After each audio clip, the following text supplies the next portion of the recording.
Lección número 30. Contenido del nuevo pacto. Conocimiento interior, parte 10. Cuando conocemos a Dios en su voluntad. Si queremos conocer la voluntad de Dios, nos hace falta tener tratos con Él. Los que no tienen esos tratos no conocen la voluntad de Dios. Quizás algunos hermanos piensen que sea imposible conocer algo tan extraordinario como la voluntad de Dios. Es verdad, Dios es muy sublime. ¿Nos declarará a nosotros, gente tan insignificante, su voluntad? Es importante que nos preparemos. Cuando un espejo está empañado, la imagen que refleja se verá borrosa. O si está mal fabricado, hasta distorsionará la figura que reproduce. En caso de no estar nosotros preparados, ¿quién sabe hasta qué punto podríamos malinterpretar a Dios? Cada vez que queramos conocer su voluntad, tendremos que examinarnos, ante todo, a nosotros mismos. Hace falta que nos hagamos a un lado y que nos dispongamos a abandonarlo todo por Él. Entonces nos revelará su voluntad. Cada vez que vayamos a buscar la voluntad de Dios, tendremos que dejarnos tratar por Él. Cuando George Muller buscaba conocer la voluntad de Dios, se iba examinando a sí mismo una y otra vez. Era frecuente que empezara la primera anotación en su diario con relación a un asunto diciendo que este o ese asunto parecía ser así. En su segunda anotación volvería a escribir que eso parecía así. Más adelante anotaría que después de haber examinado el mismo asunto durante 2 meses, todavía parecía ser así. Cierto día vendría alguien trayendo una petición que estaría relacionada con el mismo asunto. Otro día, un compañero en la obra diría algo que tendría el mismo efecto. Y pasados todavía unos días, vendría una promesa. Muchos días después, anotaría algo así como: ahora este asunto ha quedado aclarado.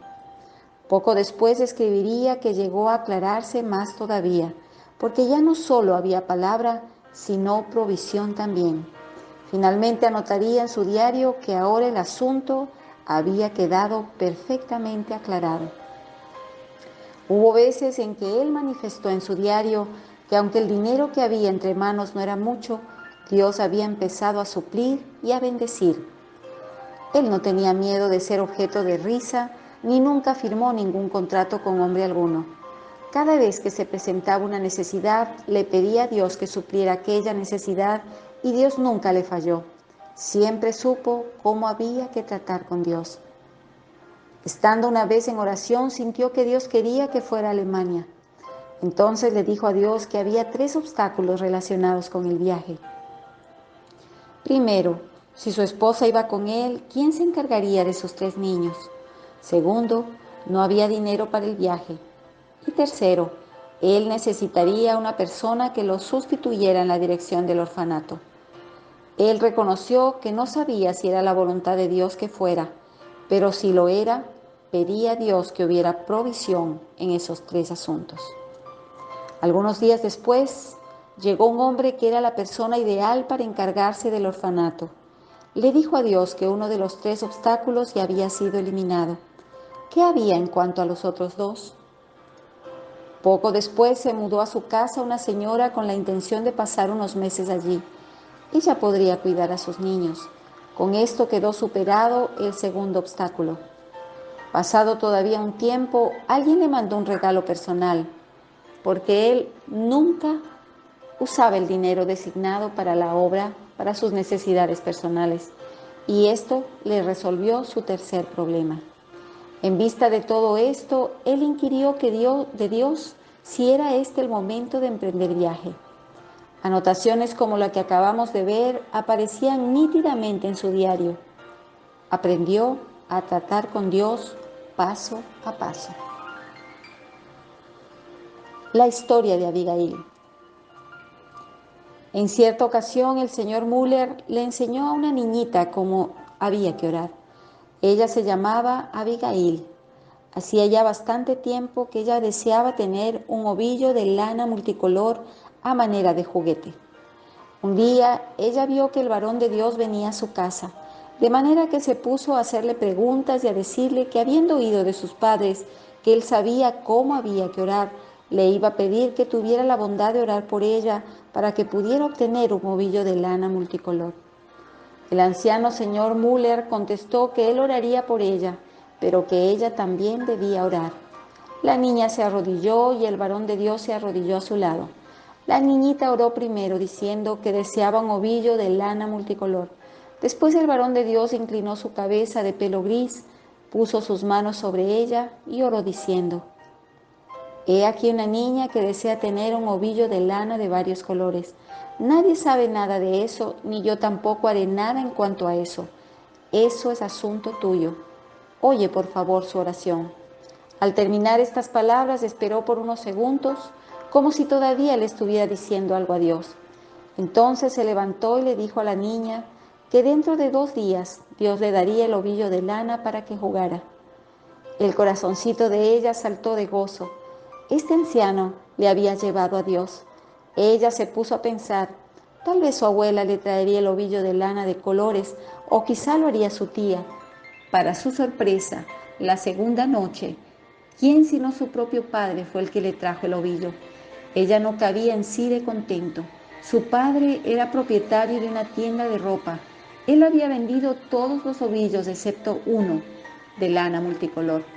Este ovillo había estado expuesto para la venta demasiado tiempo y ya no estaba presentable, así que lo trajo a su casa y se lo dio a su hijita para que jugara con él. Al día siguiente el señor Müller la vio y le preguntó si había encontrado interesante el ovillo de lana de colores. No le preguntó que si había conseguido el ovillo, antes le preguntó que si había encontrado interesante jugar con él. Este hombre que conocía a Dios tenía confianza. Ha habido muchos pequeños incidentes como ese en la vida de Müller. Por supuesto que él había seguido a Dios por más de 90 años y sus muchas experiencias fueron aprendidas de él. Nunca descuidaba nada, siempre anotaba en su diario cómo estaba ese día esa o aquella cosa. Estaba claro todo, estaba continuamente en tratos con Dios. No en balde tenía tan profundas experiencias. El error de la gente de hoy consiste en que confunde el conocimiento bíblico con el conocimiento espiritual, sin saber que el verdadero conocimiento espiritual es aprendido directamente de Dios. Si alguno desea aprender delante de Dios, tiene que tratar con Él y también ser tratado por Él. Tratos y conocimiento son inseparables. La cosa más preciosa de nuestra vida en la tierra es conocer a Dios. A fin de conocerlo, debemos recibir sus tratos en el asunto del conocimiento de su voluntad, como también en la oración. Tenemos que tratar acerca de las cosas que nos rodean, como también acerca del pecado. Hemos de preguntarle el significado de todo lo que nos sucede en el camino. ¿Habrá algo que nos esté demandando Dios? Los perezosos nunca lo podrán conocer. Los llegamos a conocer a través de la oración. Los llegamos a conocer teniendo compañerismo con Él. Debemos aprender de Pablo cómo oró al Señor no tan solo una vez, sino 2 y hasta 3 veces, hasta que el Señor acabó por hablarle. También debemos aprender de nuestro Señor que en el huerto de Getsemaní oró diciendo: Padre mío, si es posible, pasa de mí esta copa, pero no sea como yo quiero, sino como tú. Mateo 26:39. Él oró no una vez, sino 2 veces, hasta que todo estuvo suficientemente claro. Oremos nosotros también una y otra vez hasta que obtengamos la respuesta de Dios. Únicamente así podremos conocer a Dios. ¿Me permiten decirles unas palabras a mis compañeros en la obra? Ustedes no pueden salir a trabajar si no han aprendido cómo hay que tratar con Dios y en qué forma es que Dios trata con ustedes, porque así no pueden ser comparados ni siquiera con un buen cristiano. Si ustedes no conocen los caminos de Dios, ni sus procedimientos, ni su naturaleza, entonces, ¿en qué se diferencian de las demás personas? Ustedes podrán brindarles algunas ideas espirituales, pero no podrán guiarlas en la senda espiritual. No todos los que leen la guía del viajero a Pekín han estado allí.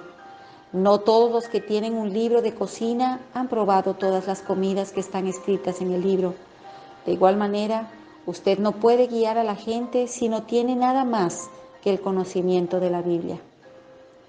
Con todo, no es suficiente tampoco tener solo la experiencia sin el conocimiento de la palabra, porque en este caso uno no estaría en posesión de las palabras adecuadas con las que pudiera ayudar a la gente. El Señor dice: erráis ignorando las Escrituras y el poder de Dios. Mateo 22, 29. Ese es su reproche. Muchos creyentes carecen del conocimiento de la palabra o del conocimiento del poder de Dios. Muchos tienen tan solo una exigua idea espiritual. Cada uno se imagina cosas sin saber realmente de qué se trata. Algunos son capaces de enseñar a otros porque tienen una mente más tenaz y pueden recordar algo más de los asuntos doctrinales. Oh hermanos, ese es un fenómeno demasiado trágico. Ojalá que aprendamos a conocer a Dios tanto en su voluntad como en la oración. Nosotros somos capaces de conocerlo. No hay nada más importante que eso. No mantengamos guardada la luz que tenemos en nuestra mente. Más bien, busquemos la forma de conocerlo y de recibir sus tratos.